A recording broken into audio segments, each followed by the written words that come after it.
북한군 우크라 참전설 입증할 북병사 2명 생포. 한승동 에디터.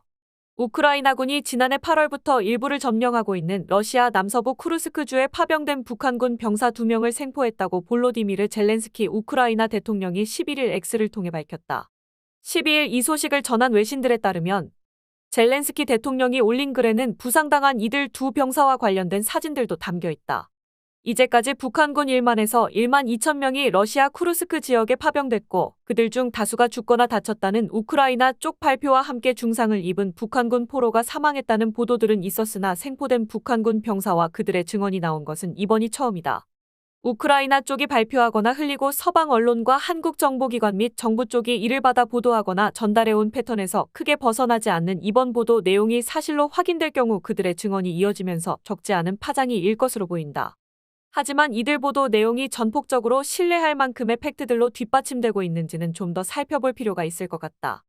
보도에 따르면 부상당한 채 우크라이나 수도 키이우로 이송된 이들 북한군 병사들은 전쟁포로 수용소 411호실 방에 수용되어 있고 작은 창을 통해 모포를 쓰고 누워있거나 스트로로 페트병 음료수를 빨아먹고 있는 모습이 관찰됐다. 정보국이 공개한 영상에 나온 의사는 이들 모두 육체적으로는 완전히 건강한 상태라고 말했다. 이들 중 한 명은 얼굴에 또 한 명은 다리 또는 손을 다친 것으로 보도되고 있다. 한 명은 우크라이나 특수작전군이 또 한 명은 공수부대가 생포했으며 모두 스마트폰을 통해 소통을 하고 있다.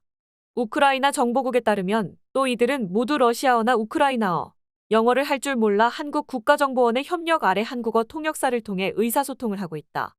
보도에 따르면 우크라이나 정보국이 공개한 유튜브 동영상을 통해 확인된 바로는 한 명은 러시아군 병사 신분증명서를 갖고 있고 또 한 명은 몽골과의 접경 지역인 러시아 남부 투바공화국 출신 군인 신분증명서를 갖고 있다.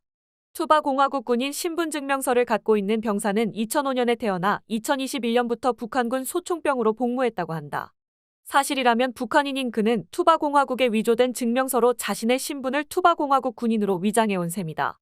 다리 골절상을 입은 그는 우크라이나와의 전쟁이 아니라 훈련하러 가는 것으로 알고 있었다고 말했다. 그가 2024년 가을에 이 신분증명서를 받았을 무렵 북한군 부대는 러시아군과 일주일간 합동 군사연습을 하고 있었다고 그는 말했다. 또 한 명은 1999년생으로 2016년부터 북한군에서 저격병으로 복무했다고 했고 포로가 됐을 때에는 신분증명서를 갖고 있지 않았다. 역시 군사훈련을 위해 러시아로 갔다는 그는 턱을 다쳐 말을 할 수 없는 상태여서 필기로 우크라이나 정보국과 소통하고 있다. 이것이 사실이라면 한국 국정원이 지난해 10월 국회 정보위가 진행한 국정감사에서 북한이 차출부대 소속 병사를 대상으로 입단속을 하고 있다고 보고할 때 가족뿐만 아니라 파병 당사자도 영문도 모른 채 러시아로 이동했다고 주장한 내용이 생포 병사들의 증언으로 사실로 확인되는 셈이다. 우크라이나 정보국은 이들 포로가 북한이 러시아의 우크라이나 침공에 참전하고 있는 것을 보여주는 명백한 증거라며 젤렌스키 대통령이 정보국의 언론 매체 기자들이 북한군 포로병들을 접촉해 취재할 수 있게 하라고 지시하면서 세계는 무슨 일이 벌어지고 있는지 진실을 알 필요가 있다고 말했다고 전했다. 하지만 투바공화국 신분증명서의 주인공이 북한인이라고 확정하기에는 아직 이르다는 지적들도 있다.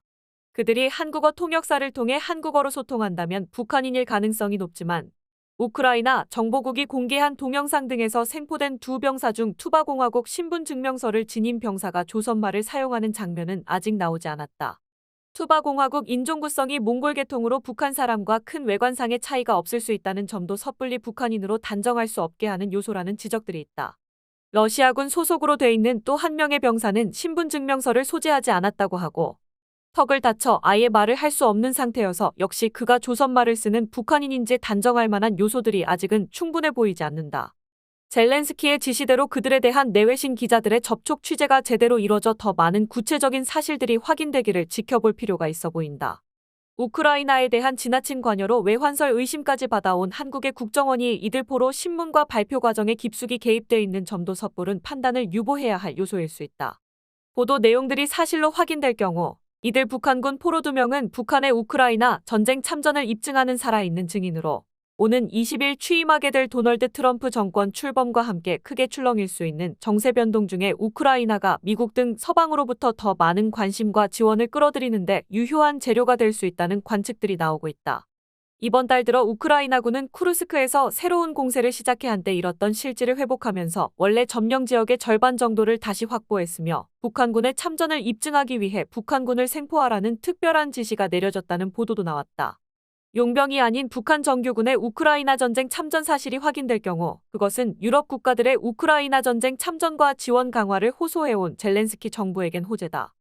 안드리 시비하 우크라이나 외무장관은 용병이 아니라 북한 정규군이 유럽 나라에 대한 침략 전쟁에 참전했다는 글을 SNS에 올리면서 유럽과 인도태평양 지역의 안전보장은 직접 연관돼 있다며 러시아와 북한에 대해 최대한의 압력을 가해달라고 호소했다. 젤렌스키 대통령은 이에 앞서 지난 9일 독일 람슈타인 미 공군기지에서 열린 우크라이나 방위연락그룹 회의에서 서방의 지원을 요청하면서 북한군 1만 2천 명이 러시아에 파병돼 4천 명이 죽거나 다쳤다고 말했다. 그는 지난 5일 미국 팟캐스트와의 인터뷰에서는 파병된 북한군이 그때까지 3,800명의 사상자를 냈다고 주장했다. 젤렌스키는 북한군이 많은 사망자를 낸 것은 러시아군이나 북한군이 우크라이나 전쟁에 관여하고 있다는 사실을 숨기기 위해 보통 부상자들을 처형하고 있기 때문이라고 주장했다.